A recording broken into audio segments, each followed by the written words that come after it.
Magandang araw po sa bawat isa sa inyo. Welcome back to our 365 Daily Devotions. Unang-una po sa lahat, gusto ko munang magpasalamat. Yung mga nakikita po sa comment section, thank you po sa inyo. Greetings po kay Maria, Melinda, Mila Asis, Marivic, Leonardo, Roger, Larry, and Janice. Maraming salamat po sa inyong pagsuporta dito sa ating channel.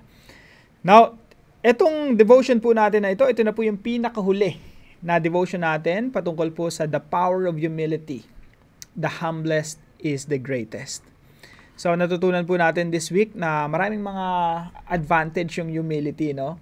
Kung sino yung nahuhuli, sila pala yung nauuna. Sino yung nagpapakababa, sila yung tinataas.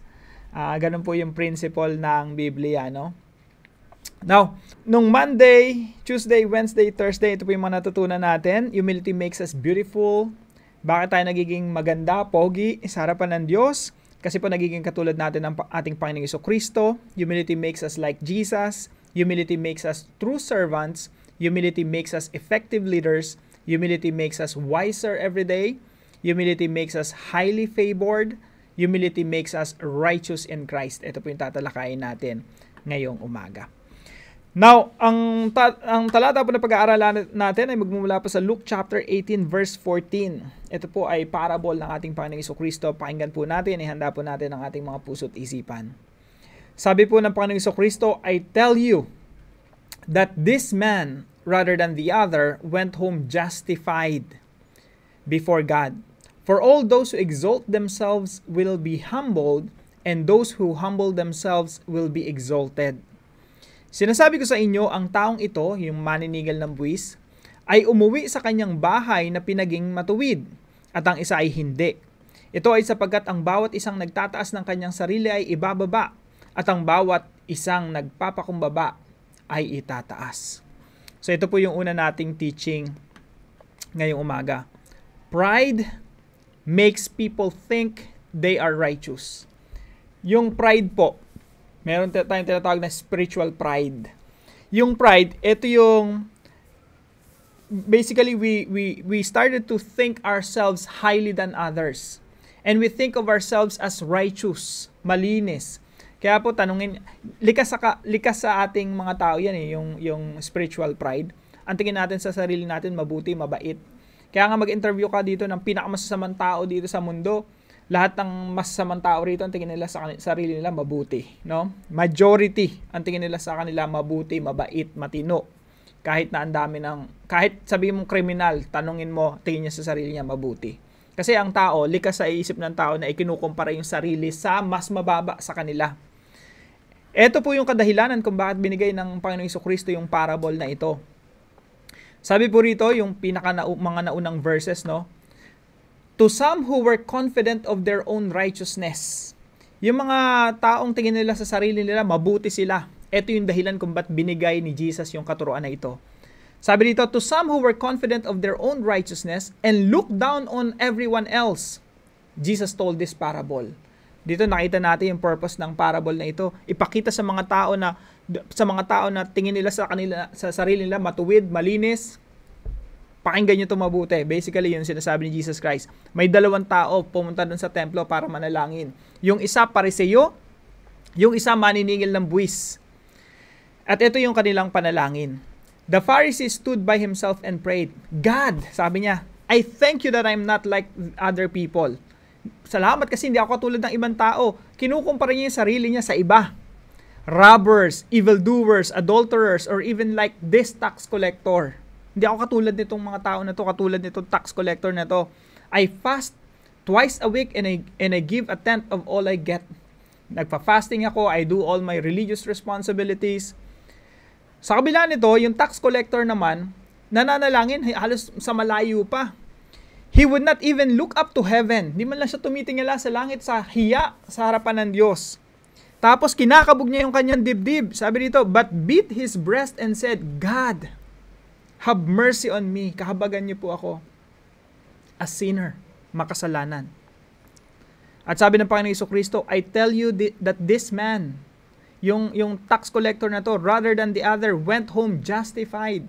Yung nagpakumbaba, yun yung pinawalang sala ng Diyos, pinatawad ng Diyos. For all those who exalt themselves will be humbled, and those who humble themselves will be exalted. Kaya mga kapatid, pakitandaan nating mabuti. Pride makes people think they are righteous. Yung spiritual pride, yan yung nagdudulot sa atin na tingnan yung ating mga sarili na mas malinis kesa sa iba. Mas mabuti kesa sa iba. Yan yung nagdudulot sa atin, ikumpara yung sarili natin sa mas makasalanan kesa sa atin. At tingnan natin yung sarili natin na mas mabuti. Pero yung pride na yan ang naglalayo sa atin sa Diyos. Yung pride na yan yung dahilan kung bakit hindi tayo nanunumbalik sa Diyos. Point number 2. Pride makes people stiff-necked. Yung pride, lalo na spiritual pride, it makes people stiff-necked. Ano ibig sabihin ng stiff-neck?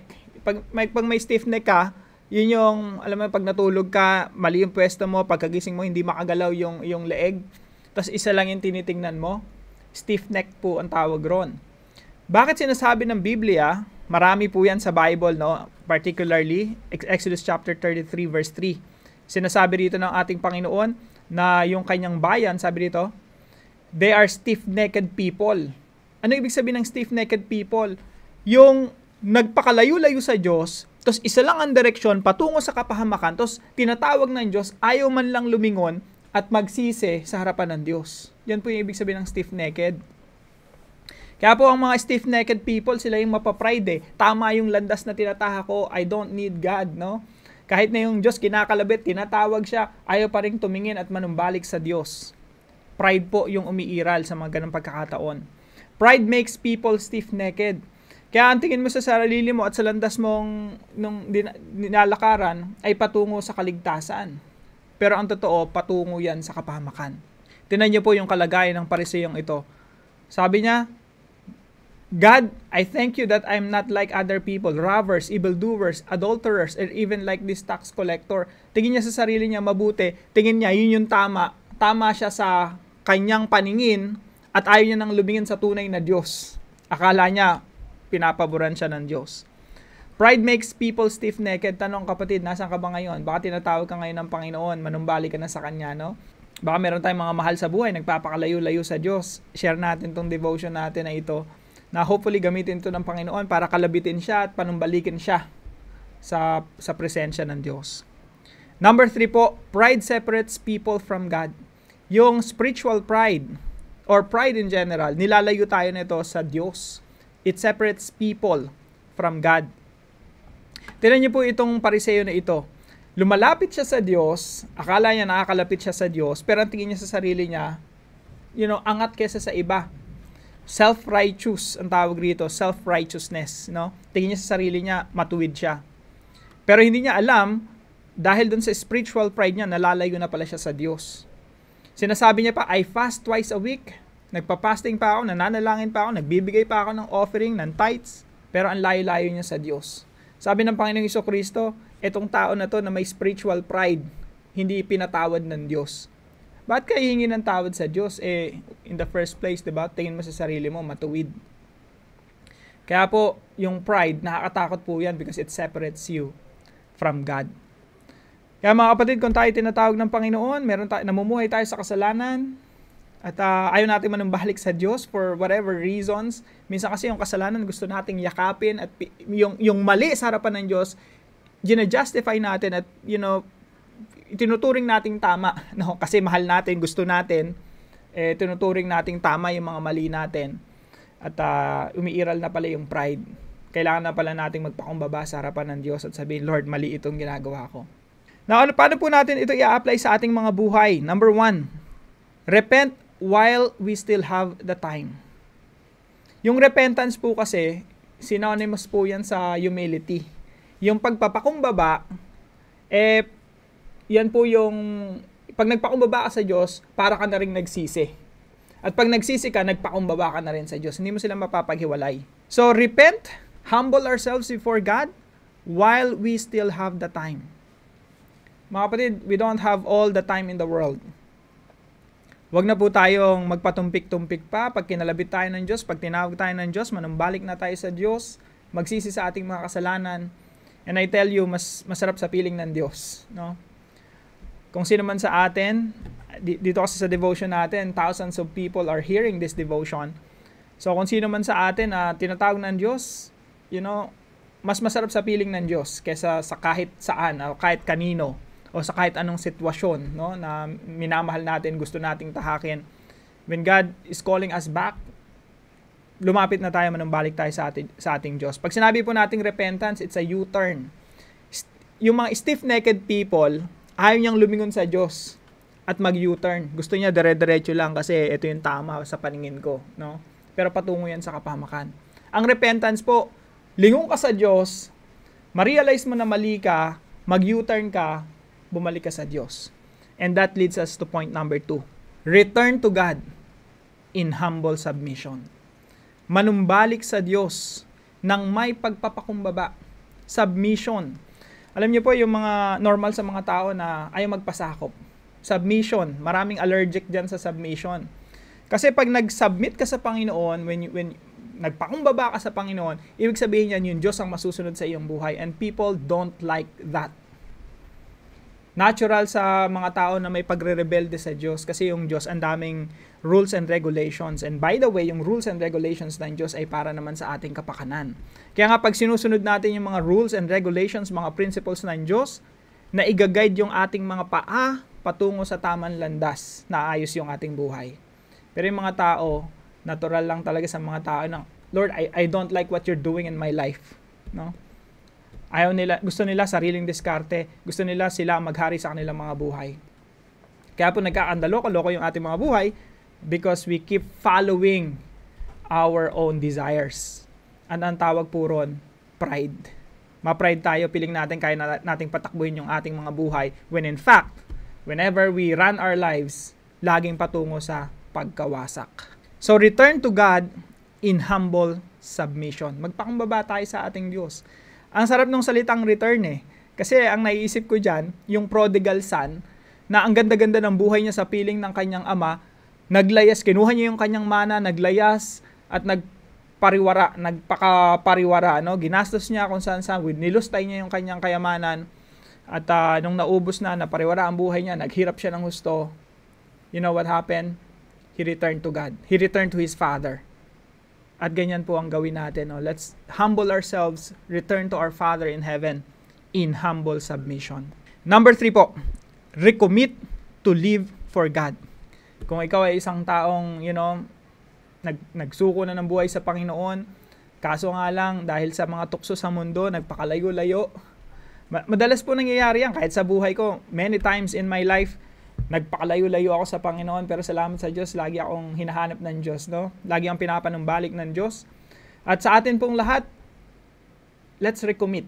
Pag sinabi nating recommit, Lord, maraming beses akong tumalikod sa inyo, pero I keep recommitting my life to you.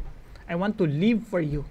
Actually, mga kapatid, nakakapagod pong mabuhay para sa ating mga sarili. Nakakapagod. Nakakasawa. Kasi kapag nabuhay ka para sa iyong sarili, parang nonsense yung buhay, parang ang liit-liit lang. Pero once you live for God, there's something larger than life. May mas malaki pa pala kaysa sa buhay. May purpose pala kahit nga kamatayan mo. When you live for God, kahit kamatayan mo, may purpose. Napakasarap mabuhay para sa Panginoon. So let's recommit our lives. Let's recommit to live for God. Mabuhay po tayo para sa Diyos. Not for our own selfish gain, selfish interest, but for the glory of God. Yan po yung tunay na layunin ng buhay ba tayo nilikha ng Diyos, to live for God. And when we return to God, we humble ourselves before God, na nung balik tayo sa Panginoon, bumabalik tayo dun sa ating original purpose. So repent while we still have the time. Return to God in humble submission. Recommit to live for God. I hope mangusap po ito sa atin, sa bawat isa sa atin. Now, para po sa ating discussion, why is humble repentance important to our salvation? Bakit po yung pagpapakumbaba na may pagsisisi, ito ay importante sa ating kaligtasan? Pag-usapan po natin yan sa ating mga discussion groups. Para naman po sa ating panalangin, kausapin natin si Lord, manumbalik tayo sa Kanya. Heavenly Father, I come to you with a heart of repentance. I confess that pride has taken root in my life, leading me away from you. I acknowledge that pride separates me from your love and guidance. making me stubborn and resistant to your will. Forgive me, Lord, for the times I have relied on my own strength and neglected to seek your wisdom. I repent of my pride and humbly return to you. Help me to live in submission to your will, and teach me to walk in humility every day. I recommit my life to you. In Jesus' name I pray. Amen and amen. Gusto po muna magpasalamat sa bawat isa sa inyo na sumusuporta dito sa ating channel. Pagpalain po kayo ng ating Panginoon. At kung kayo po ay may natutunan sa devotion natin na ito, ipalam nyo po sa comment section right below this video. And please share this devotion to your family and friends. Pagpalain po kayo ng Panginoon ngayong araw. At ang Diyos ay sumainyo. See you po tomorrow 5 a.m. dito sa ating daily devotion.